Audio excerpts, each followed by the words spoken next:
Oi, gente, tudo bem? Então, hoje eu vou dar uma aula sobre os Cotswold, que é uma região muito importante da Inglaterra e que algumas de nós vamos visitar nessa oportunidade, outras pessoas já foram e no futuro outras podem ir. Então, primeiro eu queria falar um pouco assim, vou passar aqui para vocês o PowerPoint para vocês acompanharem, né? Primeiro, o que são os Cotswolds e onde são os Cotswolds, né?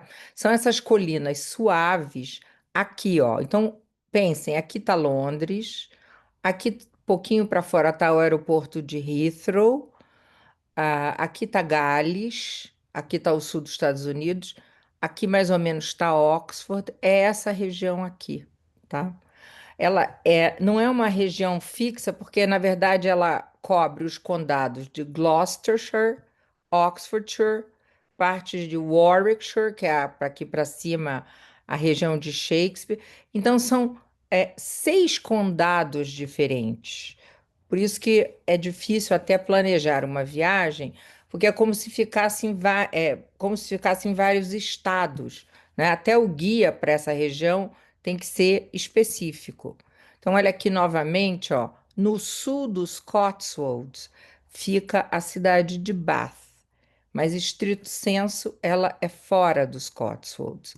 Então, o que que significa Cotswolds? Cots, acredita-se que Cots seja uma palavra equivalente a cottage, um abrigo que podia ser para pessoas, mas acredita-se que para ovelhas. E o Wolds são as colinas. Então, abrigos para as ovelhas nas colinas. E realmente isso diz bem o que é a região, porque essa região vai ficar conhecida e vai enriquecer na Idade Média e depois vai ter um declínio por causa do comércio de lã. Então, a nossa. Deixa eu voltar aqui um minutinho.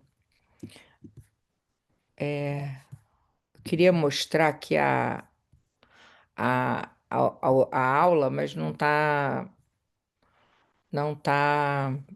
mudando. Deixa eu parar aqui de sharing para ver se eu consigo voltar. Ai, gente, é complicado fazer no computador. Minutinho. Consegui, gente. Então vamos aqui, eu vou mostrar o roteirinho da aula para vocês, ó. Primeiro, rapidamente, assim, quem tem casa nos Cotswolds hoje, onde são, a gente já mostrou, e o que são os Cotswolds e por que o nome, nós mostramos também. Qual a história dos Cotswolds? Vamos trabalhar isso. Por que a região dos Cotswolds está tão bem preservada? Por que tantos filmes e tantas séries são filmados lá? Qual é a capital do Cotswold? É Cirencester. E qual é a história dessa cidade de Cirencester? Então, esse é o nosso roteirinho. Então, vamos aqui. Aí, ó, quando eu boto a minha imagem, ele para de funcionar o. Aqui, ó. As pessoas que moram no Cotswold, tá? Vamos ver aqui se a gente. David e Victoria Beckham, não sei se eles exatamente moram, mas há reportagens com a casa deles e duas casas, inclusive. Uma em Great Two e outra em Abbotswood State. Eles compraram essa casa enorme perto de Stone-on-the-Woods. Eu não botei a imagem da casa aqui. Estou on the Wold, desculpe. A Kate Winslet e o diretor Sam Mendes, que é o diretor de beleza americana, de outros filmes importantes, é diretor de teatro também, tinham uma casa em Church West Coast, quando eles eram casados. Agora ninguém sabe o que foi feito da casa, a Kate Winslet está casada com outro, enfim. A Kate Moss, uma casa lá. Hugh Grant tem uma casa em Swinbrook. Patrick Stewart, o ator, grande ator, shakespeariano, em Lacklock, o Ben Kingsley, o grande ator do Gandhi, em Tetbury, e até mesmo o Rei Charles e a Camila, e essa é a imagem que vocês estão vendo aqui, Highgrove House, aqui do lado. Não é possível visitar Highgrove House, mas é possível visitar os jardins. enfim, mas é, enfim, só para mostrar como a região atrai tanta gente. Deixa eu ver se agora eu saio de novo aqui. Aqui, ó. O cottage, eu falei isso, abrigo das ovelhas, aonde a região fica, né, no centro-sul da Inglaterra, mais ou menos isso aqui dá 2 horas de Londres, isso aqui. Dependendo da região onde você for, porque quando você chega nessa região, é mais difícil você viajar rápido, porque as estradas são aquelas estradas rurais, pequenas. Então, por isso que fica 2 horas de Londres, mas de repente você consegue ir rapidamente para Oxford, mas no momento em que você entra por essas estradinhas, a viagem demora mais. Aqui a gente já falou. O que são os Cotswolds? Então, são colinas suaves, aqui novamente, no centro-sul, que se espalham por 6 condados. Essas colinas de Cotswold são formadas por calcário cor de mel. Então, isso é que dá a beleza da região, e essa pedra calcária é muito resistente, e foi essa pedra que permitiu que se preservasse a região. Recentemente, a região, eu botei aqui recentemente para 1966, mas isso para a Inglaterra é recentemente, né? Porque é nesse século. Pensando aqui que a história de Londres tem 2.000 anos, não é? Então, recentemente, em 1966, essa região foi considerada área de extraordinária beleza natural, essa sigla, ó, AONB. Vamos continuar aqui mais um pouquinho. Por que que essa área é tão bem preservada? Então, olhem aqui as várias cidades que eu coloquei para vocês. Ó, é impossível visitar todo o Cotswold de uma vez. É impossível. Eu vou ter que novamente. Ai, gente, desculpe mais uma vez. Olha só. Então, por que essa região é tão bem preservada? Eu já tinha falado um pouco desse calcário local, não é? Que aqui está o nome técnico, né? E ele foi extraído durante séculos, e é ele que dá o tom dourado. Por exemplo, vocês olham o Palácio de Blenheim, o palácio onde nasceu Churchill, ele é dourado, não é? E esse calcário é muito durável. Então, por isso que a região. Isso é uma das razões porque a região é tão bem preservada. Vou mencionar outras razões. Por exemplo, o fato de a Revolução Industrial ter passado ao largo dessa região, e eu vou explicar por quê. Mas vejam quantas cidadezinhas, e aqui não estão nem todas aqui, muitas cidadezinhas, não dá para numa viagem ou para nem em 15 dias você conhecer toda a região, porque é uma região muito de atmosfera também, sabe? Então, essa região é uma região, vamos dizer assim, é um museu vivo da vida rural inglesa e também da vida aristocrática inglesa. Aquela vida que a gente vê da cidadezinha perto de Downton Abbey, né? É claro que aquilo é ficcional, mas aquilo ali é o Cotswold, daquela cidadezinha, as pessoas que se conhecem, o relacionamento da vila com o castelo. Isso aí é o que está preservado até hoje no Cotswold. Atrai tanto turista, e até inclusive os próprios ingleses, porque essa região do Cotswold é identificada como a autêntica Inglaterra, a Inglaterra atemporal, a Inglaterra tradicional, a Inglaterra cinematográfica. Então, o que que você vai ver nessa região? Ruas, mercados, é, ruas pequenas, ruelas, vilarejos, mercados, igrejas que parecem inalteradas desde há 200, a 300, a 500 anos, né? Então, visitar os Cotswolds é como você adentrar um filme de época. Para quem gosta do Downton Abbey, é um pouco entrar em Downton Abbey. Não na casa, eu digo, mas na vila. É também como você entrar no mundo daquela série que eu, por exemplo, adoro, que é o Father Brown, que é o padre detetive. A série tem 13 temporadas, tal é o sucesso entre o público de língua inglesa, entre os próprios ingleses. Então, para quem é fã do Father Brown, tem até os roteiros Father Brown na região. Também é onde você encontra artesanato, antiguidade. Por quê? Porque muitas dessas cidades, a maioria, eram mercados, eram cidades mercantis. Então você vai ter muitos tesouros escondidos ali, muitos produtos, cerâmica, principalmente tecelagem, mas também muitos objetos, muitos móveis, porque como uma região extremamente preservada, ela atraiu também um dos, vamos dizer, dos líderes do cabeça do movimento Artes e Ofícios, que foi o William Morris. William Morris alugou uma casa por toda a vida no Cotswolds, e essa casa se chama Kelmscott Manor. Hoje em dia é um museu. Então imagine, se todo aquele movimento dos artes e ofícios está ligado ao Cotswold, imagina a quantidade de produtos daí derivados, né?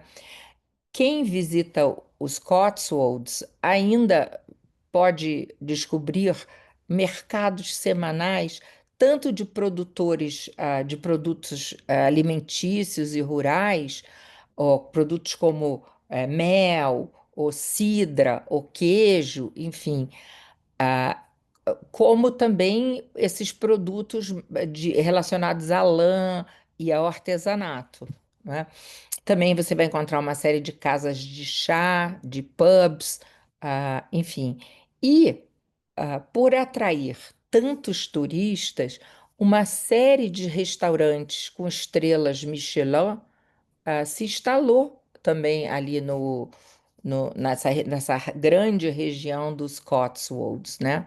Então, quando a gente vai aos Cotswolds, a gente tem a oportunidade de viver a história, ou melhor, reviver a história, não dentro de um museu, mas na vida cotidiana, na vida das ruas, das casas, dos mercados, e apreciar uma região que inspirou tantos pintores, tantos artistas. Eu vou mostrar aqui também, vou novamente compartilhar com vocês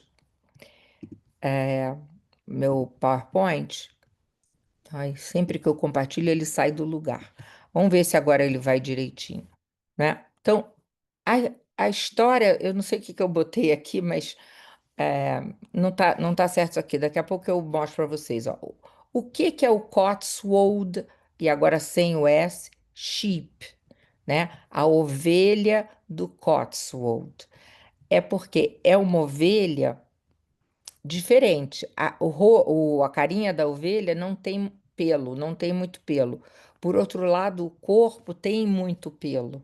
E um pelo que pode tomar uma coloração dourada, ou não, ou ficar mesmo branco, tem alguns tipos. E essa ovelha foi chamada de golden por causa da coloração dourada, e também porque gerava muito dinheiro. Então, Golden Fleece Breed, por isso ela foi chamada assim. Agora, outra denominação para essas ovelhas típicas do Cotswold é Cotswold Lions. Por quê? Porque é uma ovelha grande, né? A fêmea pesando entre 85 e 90 quilos, os carneiros 130 quilos. É uma ovelha grande, alta, não tem chifres e as pernas e a carinha não tem pelo, não tem lã, né? E são brancos. E possui esse tupete aqui bem pronunciado que lembra, vamos dizer assim, um leão. Então, um outro apelido para esses carneiros dourados é Cotswold Lions, né? Deixa eu voltar aqui. Aqui eu vou voltar depois, gente, porque é um pouquinho. Então, na Idade Média, já se reconhecia no século XII que, deixa eu tirar daqui da frente para vocês verem melhor, né? Que a melhor lã, essa aqui já tem carinha preta, né? A melhor lã da Europa era inglesa e a melhor lã da Inglaterra estava no Cotswold, né? Então, durante o período medieval, e o que que eu digo pelo período medieval? É complicado falar em período medieval, porque, estrito senso, pensem, período medieval, os romanos, Roma, sai da Inglaterra, os romanos retornam a Roma, isso é mais ou menos o século IV depois de Cristo, e o Renascimento na Inglaterra começa no século XV e XVI. Então, é esse período de 10 séculos que vai mais ou menos do século V ao século XV. Isso aqui normalmente se chama como a Idade Média inglesa. Então, durante muito tempo, os Cotswolds viviam de uma agricultura em pequena escala que produzia para eles se alimentarem, mas que produzia lã cada vez em maior escala. E aí os comerciantes começam a enriquecer e começam a construir as chamadas igrejas de lã. Igrejas de lã não porque elas fossem feitas de lã naturalmente, mas porque elas eram feitas com o dinheiro oriundo da comercialização de lã. Nesse momento também, com o enriquecimento dos comerciantes, eles começam também a construir suas residências, né? Suas casas senhoriais. Então, eh, agora, o milagre é que isso tudo ficou muito bem preservado. Ah, tem que tirar daqui para eu poder. Para o próximo. Aqui, ó. Aqui uma igreja de lã, né? As wool churches, e tem em vários lugares. Eu espero que a gente veja essas igrejas em alguns lugares. E aqui eu botei uma imagem do Father Brown, a igrejinha que aparece na série do Father Brown se chama a Igreja de St. Mary's, uma igreja católica, e a cidade fictícia é Campbellford. Mas, na verdade, essa igreja, hoje em dia, é uma igreja naturalmente anglicana, né? É chamada Igreja de St. Peter ou St. Paul's Church e é em Blockley, é uma cidadezinha importante. E ela é fundada em 1180. E daí vocês entendem por que uma igreja com um nome de santo católico é anglicana. Ué, mas porque na época que ela foi fundada, em 1180, o Henrique VIII ainda não tinha nascido, ele viria só em 1500 e pouco, em 1536 é que ele faz a reforma, né? Ele começa o movimento de reforma na Inglaterra. Então, isso faz com que as igrejas retenham nomes católicos, de santos católicos, mas que sejam anglicanas. Isso é uma particularidade dos ingleses. E aqui o Father Brown, aqui na igrejinha dele, que é outra imagem da igreja do Father Brown, que é tão famosa em Blockley. Aqui outra imagem da igreja do Father Brown, vocês veem que eu sou realmente fã da série, é uma série maravilhosa. Outra imagem dessa cidade fictícia, que é filmada, essa cena é filmada em Blockley. Bom, agora eu vou falar o seguinte: por que, quando a região entrou em declínio econômico, que foi mais ou menos por volta do século XVI, por que que ela entrou em declínio econômico? Porque aí, com a Revolução Industrial fez o progresso ir todo para o centro-norte da Inglaterra. Aí é que tá, né? Foi para o centro-norte da Inglaterra e deixou essa região à margem. Então, a região que era rica por causa do comércio da lã empobreceu, muitos trabalhadores migraram em busca de trabalho melhor remunerado, em busca do trabalho que a Revolução Industrial estava oferecendo, e era mais no norte. E houve um abandono, do Cotswold. E isso fez com que essa região ficasse preservada, tanto a paisagem como a arquitetura, e feita de pedras douradas que eram muito resistentes, então ajudou também a preservação.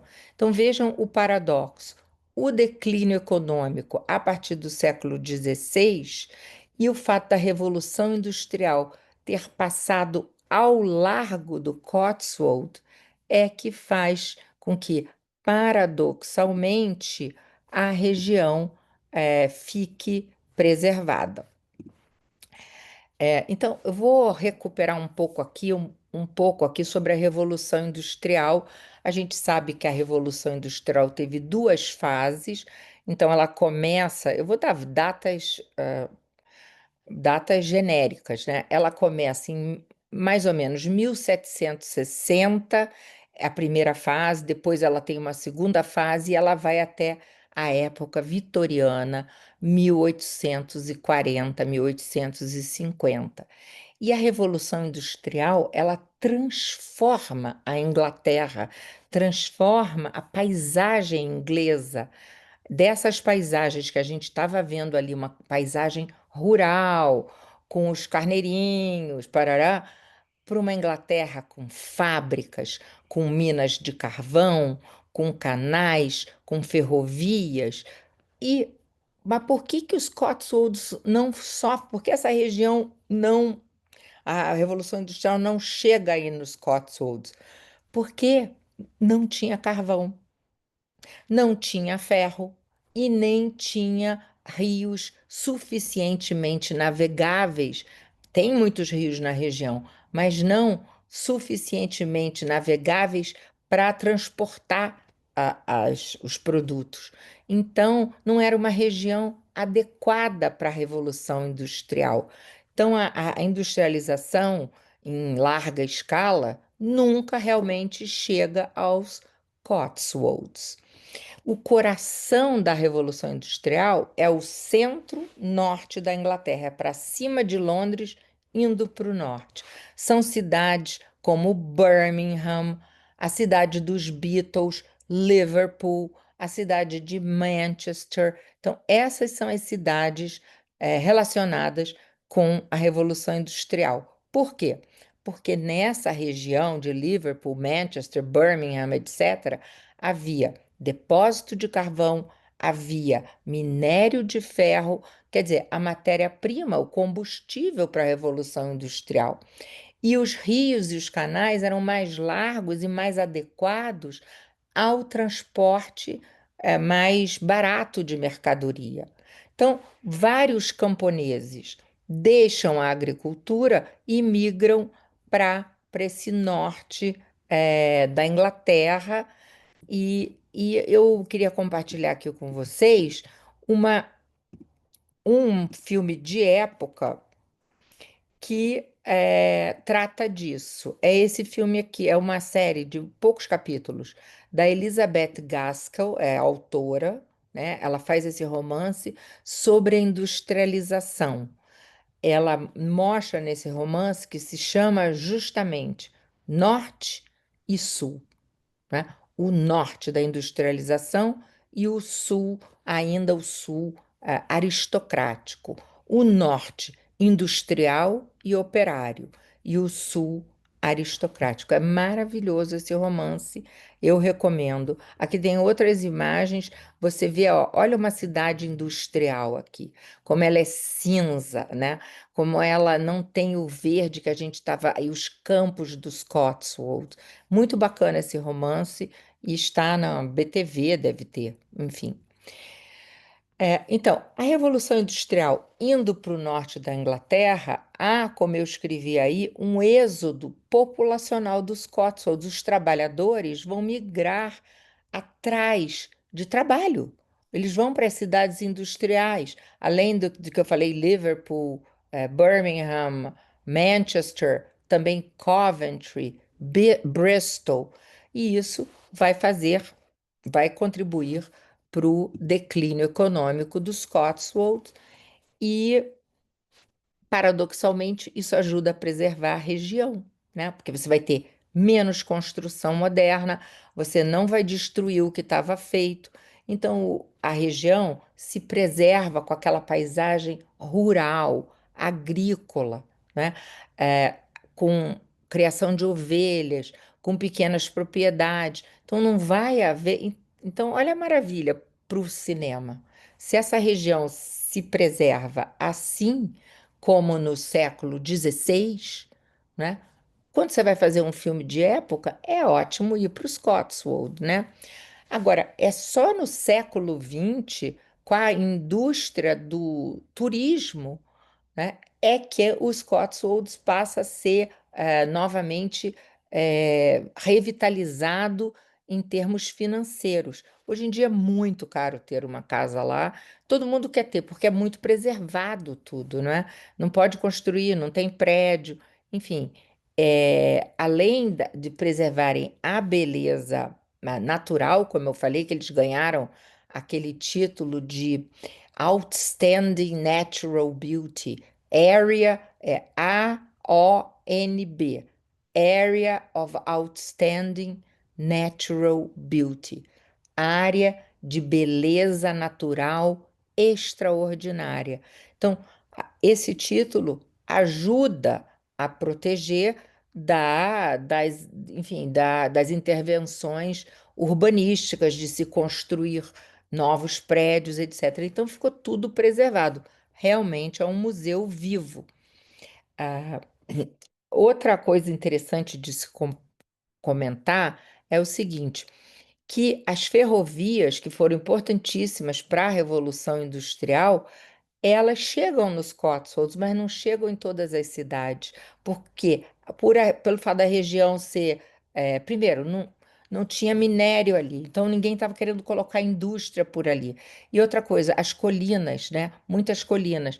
Então, não fizeram linhas de trem suficientes por todo o Cotswolds. Por isso que quando as pessoas viajam pelos Cotswolds, viajam, alugam carros, porque é complicado viajar lá. Ou você vai mesmo de tudo que é ônibus de linha, o trem ali é muito complicado, né? Mas o trem ajuda a trazer visitante, sim.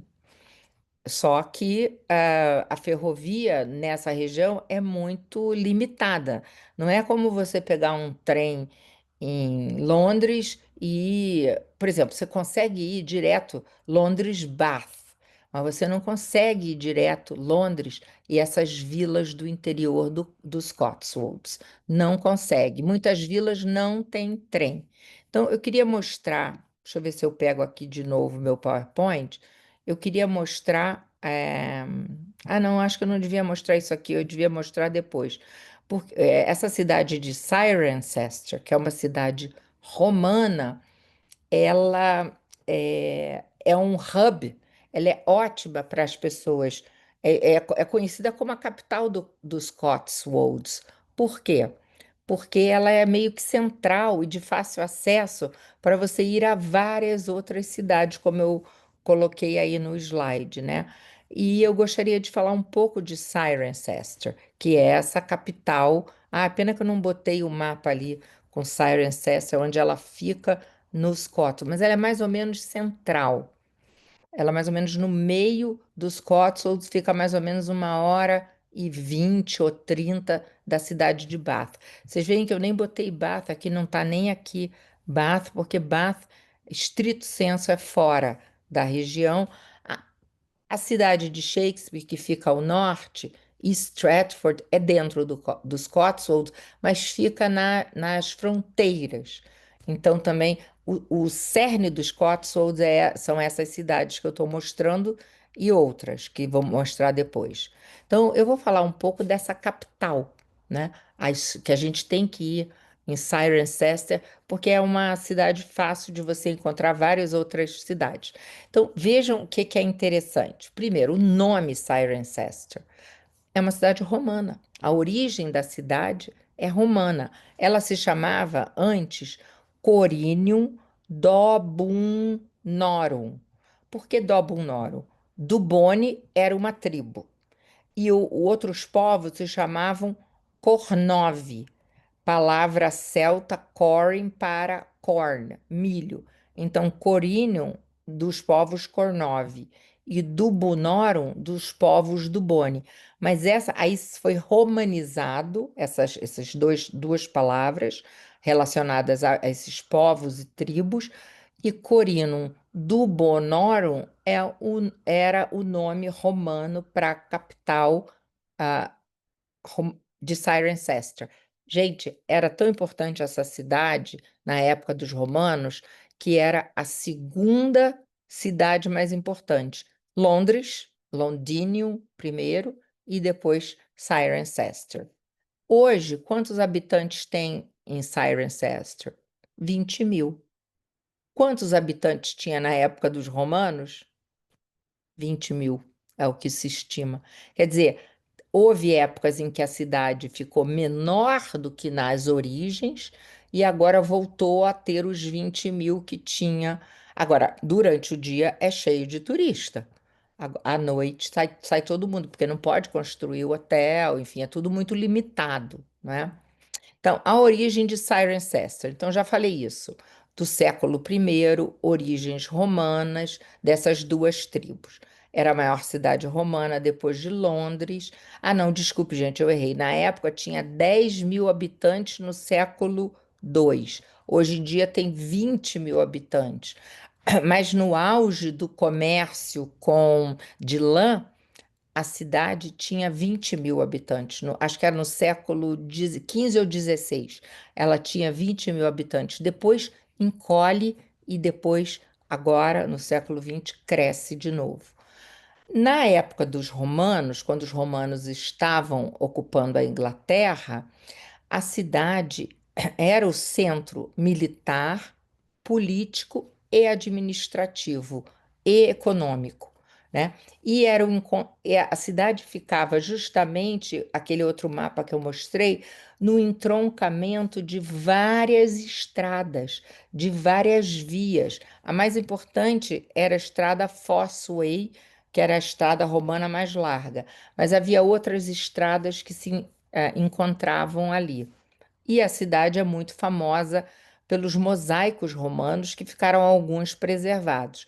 Há um museu lá, eu acho meio chato ir nesse museu, porque eu vou mostrar para vocês o museu. Mas tem alguma coisa interessante no museu, por exemplo, mostrei esse aqui, ó, esse, esse coelhinho aqui, né?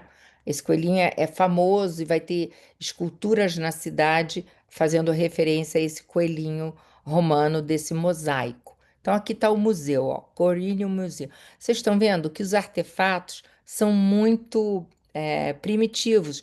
Então eu acho que vale uma visita quando você está realmente estudando vamos dizer, as origens romanas da cidade ou a época em que os romanos ocuparam a Inglaterra. Fora isso, eu acho esses artefatos muito arqueológicos demais quando a gente tem um museu vivo do lado de fora, que são as vilazinhas.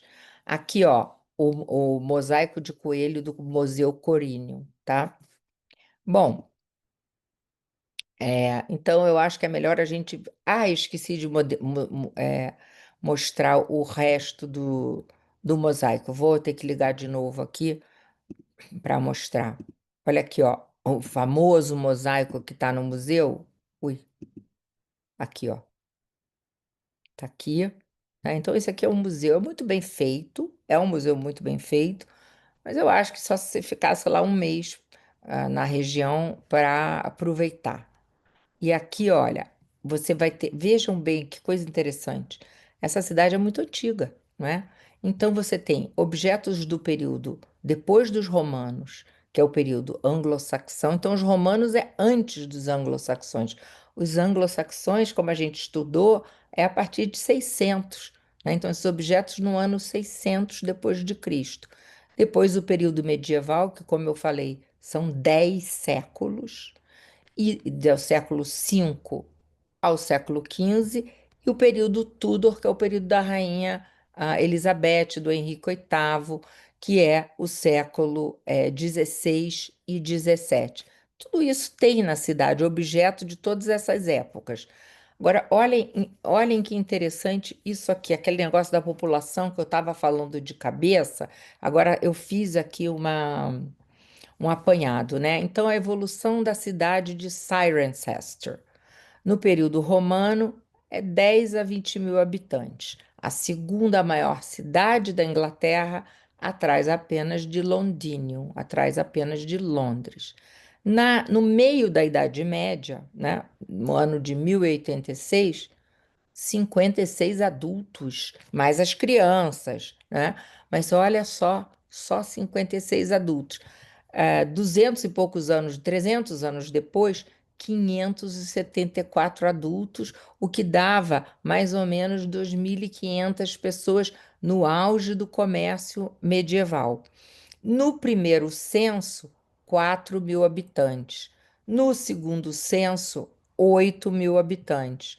Depois, a partir de 2011, 19 mil habitantes. E hoje, não tem o censo atual, mas estima-se 20 mil habitantes. Então, gente, eu me confundi. Eu estava certa. Aqui no período romano é que ela realmente tinha 20 mil habitantes e não no auge do comércio de lã, quando só tinha 2.500 habitantes. Claro que essas estimativas são estimativas, tanto que vocês veem que no período romano vai de 10 mil a 20 mil habitantes, quer dizer, olha, a margem de erro é enorme aqui. Mas o que é interessante a gente reter disso aqui é que hoje só tem 20 mil habitantes. Agora, durante o dia, a cidade enche. Quando chega às 5 da tarde, todo mundo vai embora e aí fica aquela cidade que é realmente um mergulho no passado, né? Você passear por essa cidadezinha à noite, você está você parece que você está na máquina do tempo, né? Isso que é interessante. Então, olha aqui, por que que é importante visitar Cirencester? O que que essa cidade traz de tão importante para a gente? Porque ela é um microcosmos da história inglesa, origens. Vai desde as origens, o nome, não é? Celta, Corn, corínio, depois romano, né? O nome Cirencester, aquele nome das tribos que eu falei. Depois, com a queda de Roma, ela passa pelos anglo-saxões. A gente viu ali uma imagem do museu, né, que tem vários objetos anglo-saxões. Depois, na invasão normanda de 1066, os normandos dominando a região, construindo as abadias, construíram uma abadia gigantesca em Cirencester. Hoje você não vê essa abadia, já está demolida, né? Era um dos mosteiros mais ricos da Idade Média e está inteiramente demolida. Quando a cidade prospera com o comércio de lã, você vai ter um monte de igrejas enormes, que não são abadias, são igrejas, mas elas são grandes. Assim, você leva um susto com o tamanho da igreja numa cidade tão pequena, que foram construídas porque os comerciantes de lã ficaram muito ricos e financiaram a construção dessas igrejas. E depois, durante a Guerra Civil, depois do período Tudor, quando o Oliver Cromwell corta a cabeça do Charles I, a cidade participa da Guerra Civil ativamente. O rei se esconde lá durante um período, né? Depois a gente tem o período da Revolução Industrial, que passa ao largo de Cirencester, passa ao largo dos Cotswolds. Depois, durante o século XVI e XVII, a indústria de lã continua a florescer. Mas já no XVIII, com a Revolução Industrial em pleno vapor, a lã, o comércio de lã entra em declínio. E aí Cirencester diminui de tamanho. No século XIX, praticamente essa indústria de lã desaparece. E agora a gente tem o turismo. O turismo é a grande riqueza hoje em dia de Cirencester. Eu acho que eu tenho um vídeo aqui para mostrar para vocês, um pedacinho da igreja. eh, Deixa eu ver se eu acho esse vídeo aqui. Peraí que eu errei aqui o vídeo. Eu quero mostrar primeiro a igreja e depois eu mostro o vídeo para vocês, tá? Deixa eu ver se eu mostro aqui a igreja. Cadê? Tá aqui. Olha só a igreja. Essa igreja é importante. Olha o tamanho da igreja. Não é uma abadia, mas é enorme. Imagine uma cidade que, em determinado momento, tem 2.500 pessoas. Essa igreja é desproporcional. É porque ela é um testamento da riqueza do comércio de lã. É a igreja de São João Batista, que é chamada a Catedral dos Cotswolds, né? E aqui a gente tem o cálice da Ana Bolena com a águia, que era seu símbolo, que é um cálice datado de 1535. Ela morre em 36. Foi um presente que ela deixou para a filha Elizabeth. Depois eu não sei para quem que a Elizabeth deu e acabou parando na igreja de São João Batista em Cirencester. Aqui, outros tesouros da igreja, a igreja vale a pena visitar, né? É esse púlpito do século XV, que é construído em forma de uma taça. Olha aqui o formato do púlpito. Além de um monte de murais, de toda uma das capelas da igreja tem uma abóboda totalmente rendilhada, enfim. E essa cruz aqui, que lembra um pouco da Igreja Ortodoxa Russa, enfim, é, é uma riqueza. E como os peregrinos na Idade Média circulavam por toda a Europa e Inglaterra, e aqui você tinha abadia, várias abadias, o que aconteceu? Eles traziam elementos da arquitetura e do desenho de objetos de outros lugares e pediam para os artesãos locais copiarem esses objetos. Por isso que não dá muito para fazer uma teoria geral, porque, vamos dizer, determinado peregrino estava na Espanha, lá nas peregrinações do, como é que é o nome? Santiago de Compostela. Ele via um elemento de arquitetura, ele desenhava e trazia de volta e dizia, não, eu quero isso, se fosse um peregrino rico, naturalmente. Eu quero isso aqui na minha igreja ou na minha casa, enfim, né? Então você tem em Cirencester, você tem além da abadia que existia, que era enorme, hoje não existe mais, foi destruída. Mas você tem ainda a igreja de São João Batista. Além disso, você tem essa uma série de igrejinhas em torno. Olha essa igrejinha aqui. É, é, lembra muito as construções anglo-saxãs. E a origem dela, se você for pesquisar, é de fato uma origem anglo-saxã muito tardia, porque já é século X, mas ainda antes dos normandos chegarem à Inglaterra, né? Mas o anglo-saxão dura do século VI ao século X, né? Então é um anglo-saxão tardio. E essas igrejas também é complicado você explicar, porque elas vão sendo reconstruídas. Cada época vai melhorando a igreja, vai destruir uma coisa, reconstrói de outra maneira. Agora, algumas mantêm mais ou menos a aparência original, e essa é uma delas, né? Essa é uma delas. O nome dessa igrejinha é Dante's Rouse. Dante era um chefe, Dunt, né? Dunt, era um chefe saxão. A nave dessa igrejinha é saxônica, mas se você for analisar o coro é normando e a torre vai ser do século XV. Eu peguei outras imagens aqui, olha que bonitinho, né? Então, esse tipo de igrejinha a gente tem que entrar e tem que ler o que está escrito, porque ali eles explicam, cada uma vai ter a sua história peculiar. Por exemplo, algumas igrejas, eu escrevi aqui, ó, apresentam características românicas que devem ter vindo da França e da Espanha com a peregrinação a Santiago de Compostela. Peregrinos medievais retornavam à Inglaterra cheios de entusiasmo pelas igrejas românicas que haviam visto e pediam aos pedreiros de Cotswold que produzissem algo semelhante. Então, agora, outra paisagem que eu acho muito interessante se a gente conseguir ver, ou pelo menos de conhecer, é a paisagem dos mosteiros que for, as abadia, essa abadia que foi destruída não deixou quase vestígio, mas há alguns mosteiros perto de Cirencester, como esse aqui, que não é em Cirencester, esse de Eels Abbey, era uma abadia, né? Esse você já tem mais. A Abadia de Cirencester mesmo não tem quase ruínas, mas esse aqui você tem mais ruínas e é uma coisa. Eu acho assim, claro, é a destruição, mas a natureza invadindo e colorindo a destruição, ela acaba ficando até bonita, né?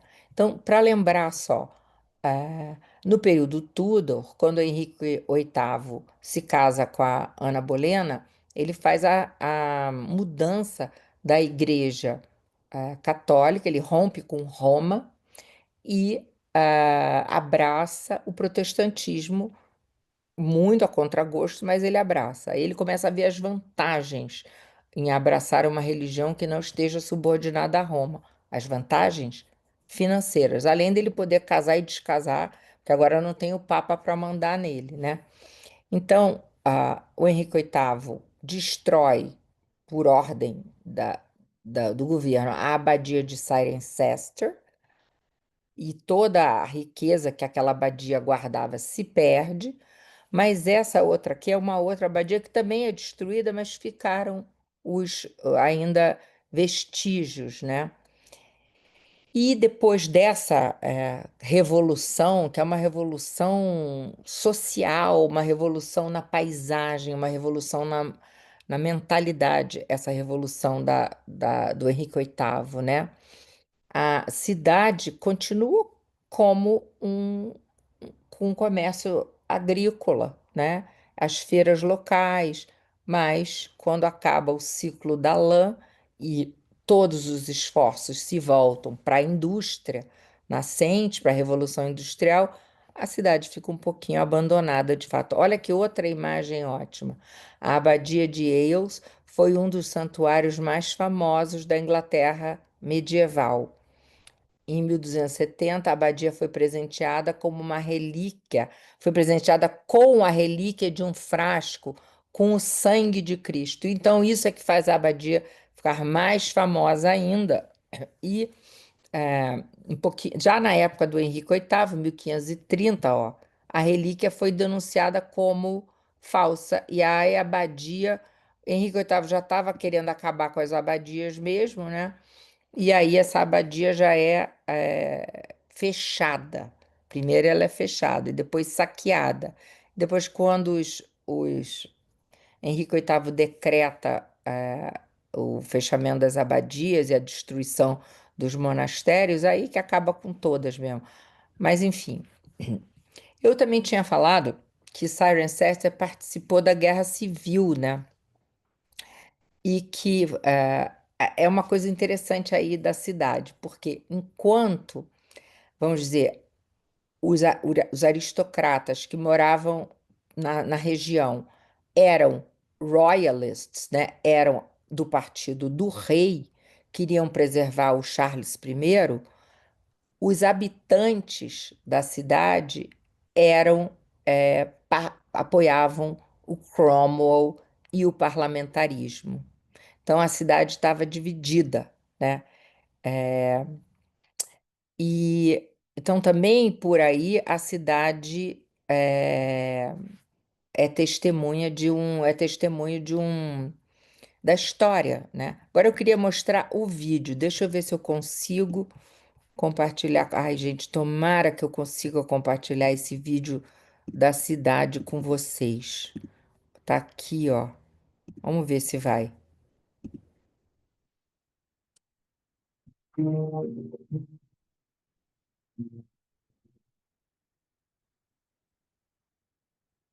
Ver se vai aqui.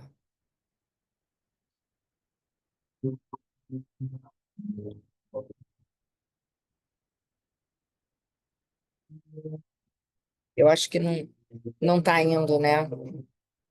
Deixa eu então mostrar aqui.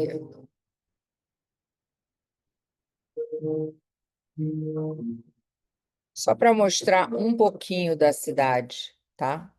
Ui, gente, agora eu fiz uma confusão aqui. Onde que tá o vídeo? Era aqui, ó, para mostrar um pouquinho da cidade e o tamanho. O que eu estava me interessando é mostrar o tamanho da igreja. Isso não é a abadia. Deixa eu tirar aqui, ó. Isso aqui não é a abadia, isso aqui é a igreja, né? A igreja de lã. Aquela ideia que eu estava passando para vocês de que uma cidade com uma população tão pequena pudesse ter uma igreja desse tamanho. Isso não foi só em Cirencester.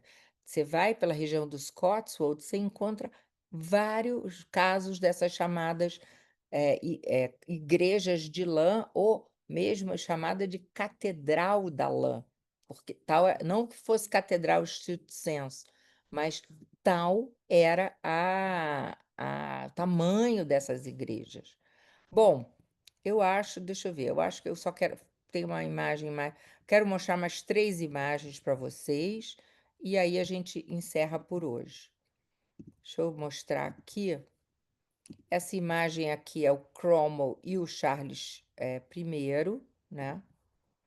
Deixa eu voltar ali. Cromwell e o Charles I foi um embate que, vamos dizer, bota a Inglaterra por alguns anos como uma república e não uma monarquia. Depois o filho do Charles I retorna, o Charles II, ele é chamado quando Cromwell morre e o filho do Cromwell, Richard Cromwell, não consegue segurar as rédeas do governo, nem o parlamento consegue.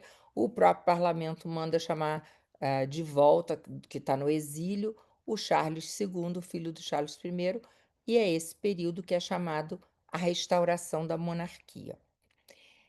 Então, Cirencester também, vamos dizer, foi testemunha dessa parte da história da Inglaterra.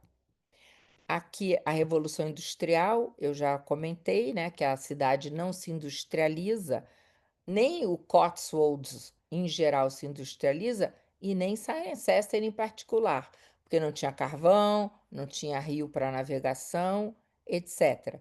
Então, enquanto cidades como Bristol, Gloucester, Liverpool, Birmingham cresciam, Cirencester ficou rural, ficou agrícola, ficou, portanto, preservada.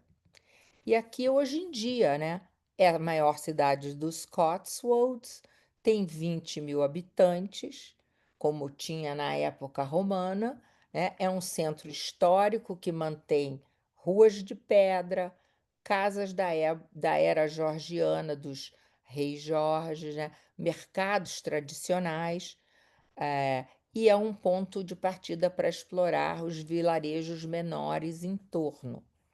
E a cidade preserva, olha que a lã, né, preserva toda a tradição dos mercados. Uma cidade mercantil, portanto, não é? Aqui a igreja de São João Batista, por dentro, que parece quase uma catedral, não é? Pelo tamanho. Ainda por cima, se a gente pensar o tamanho comparativamente ao número de habitantes, que nunca passou de 20 mil, né? Na época que essa catedral foi construída, eram 2.500 habitantes. Então, é uma catedral desproporcional para o número de habitantes, comparativamente ao que a gente vê hoje em dia, não é? É uma igreja, desculpe, não é uma catedral. Aqui é uma imagem, uma fotografia da cidade na década de Sabe que eu não sei se é 30 ou um pouco mais isso aqui, ou 40, enfim, já um polo turístico, né? Esse número de carros porque é uma região que se precisa de um carro, como eu falei, para conhecer. Não é uma região bem servida pelos trens. E a conclusão sobre o que a gente viu hoje de Cirencester, só uma coisinha aqui, ó. Tem mercados, Twilight Markets, vários mercados à noite. Olha que coisa interessante. Espero que a gente consiga ver algum. Mas então, por que que é importante estudar Cirencester? Que é um microcosmo da história inglesa. Tem origens celtas, romanas, foi uma das cidades romanas mais importantes. Na Idade Média, floresce com o comércio de lã, constroem-se as catedrais, entre aspas, catedrais da lã, né? Porque não eram catedrais, eram igrejas. A cidade e os Cotswolds, em geral, escapam da industrialização e, justamente por isso, preservam sua identidade arquitetônica e cultural. E é um ótimo cenário, portanto, para se filmar, né? Da próxima vez, vou mostrar rapidamente essas imagens, mas da próxima vez eu vou aprofundar essas outras cidades, tá, gente? Porque hoje eu já falei bastante, ó. Essa aqui é em Byberry e é o famoso Arlington Row, que numa outra vez eu explico. Aqui, ó, é Byberry de novo, ó, o Arlington Row, outras cidades aqui, isso aqui eu não acabei, só para vocês, Burton on the Water, né? Vou explicar também. Enfim, outras igrejas, enfim, depois eu vou explicar o castelo. Enfim, tem muita coisa para a gente ver ainda. Eu espero que vocês tenham gostado e que isso ajude a quem vai viajar e a quem não vai viajar. É uma viagem que a gente faz em casa, porque para eu preparar essa aula, gente, para mim foi ótimo, porque eu já viajei um pouco, sabe? Cria uma, cria uma curiosidade, uma vontade de ver e, de certa maneira, todos nós já conhecemos essas cidades porque elas estão no cinema. Vocês vão pegar os filmes da Jane Austen, são filmados na região, porque ali você não precisa construir um cenário como Hollywood faz. O cenário está pronto. É só abrir a porta do teu hotel e o cenário está pronto. Então, de certa maneira, quem assiste os filmes da Jane Austen, sobre Jane Austen, quer dizer, ou os filmes inspirados na obra dela, ou quem vê tudo é filmado lá, né? Ou você vai filmar em estúdio, ou você vai escolher cidades como dessa região dos Cotswolds, porque ali o cenário está pronto. Você não vê um prédio novo, você não vê nada novo, tudo antigo. Então, o cineasta não precisa nem se preocupar em tirar isso. Tem que tirar os carros, naturalmente, mas em geral é bem mais fácil filmar nessas vilas que são verdadeiras cápsulas do tempo. E que a gente. Então, para terminar, eu recomendo que vocês assistam a série Father Brown. Vou pegar um pedacinho aqui para vocês verem e a gente terminar com isso. Vamos terminar então mostrando um trechinho do Father Brown, ó. Olha a igreja que a gente estava vendo. There's the Reverend. He's going to miss his big moment. Isso aqui é década de 50. All right. O padre é o padre detetive e a cidade é a menor cidade do mundo onde acontecem os crimes mais incríveis. Uma vez, brincando, meu marido falou: "Ah, se tanta gente morresse, porque são 13 temporadas, com mais de 10 episódios em cada uma, né? Se a gente somar todo mundo que morreu na cidade, não tem mais ninguém, que a gente viu como Cirencester, por exemplo, tinha pouca gente, né? Então, é uma loucura realmente, mas é uma beleza de ver, gente, porque essa série do Father Brown, ó, ou assassinato, ó, e sempre é o padre que vai resolver, tá? Agora, olha só, aqui, ó, olha os Cotswolds, olha as colinas suaves, né? É uma beleza a filmagem, enfim, ó, aqui, ó. A gente vê bem a beleza da região.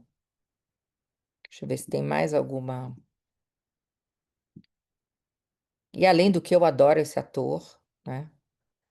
E, enfim, deixa eu ver se tem aqui uma outra imagem para vocês verem, ó.